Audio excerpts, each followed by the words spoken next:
take advantage against Iceland. আইসল্যান্ডের বিপক্ষে ম্যাচের ২৬ minute free kick যেন একাই রুখে দিলেন মানব দেয়াল হিসেবে থাকা Valentino Barco.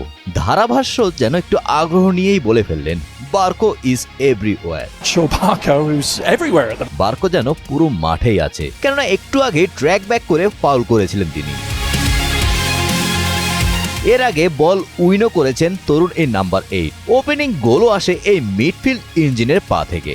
down on the ground is Giuliano Simeone and almost বার্কোর গায়ে ৮ নম্বর জার্সি, মূলত এই নাম্বারটি মিডফিল্ডাররা পরে থাকেন। একটু বিস্তারিত বললে বক্স টু বক্স মিডফিল্ডারদের জন্য এই নাম্বার বরাদ্দ। মূলত নিজ ডি বক্স থেকে প্রতিপক্ষের ডি বক্সে বল রিকভারি, প্রেসিং, লং শট নেওয়া, ডিফেন্স চেরা পাস দেয় কাজ। আর সেই কাজে যেন পুরোটাই উজাড় করে দিলেন ভ্যালেন্টিনো বার্কো।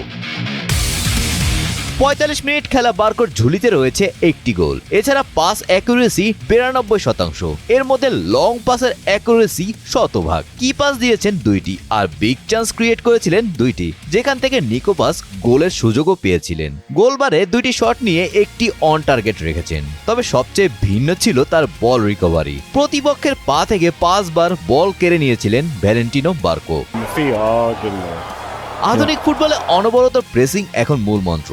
মেসির মতো ক্লাসিক্যাল নাম্বার ১০ যেখানে রয়েছে, সেখানে বাড়তি প্রেসিং করতে হতো রদ্রিগো, দিপল ও আলভারেজদের। এখন সেই সাথে যুক্ত হয়েছেন বার্কো। তবে বার্কো শুধু মিডফিল্ডার নয়, বরং লেফট ব্যাক হিসেবেও খেলতে অভ্যস্ত।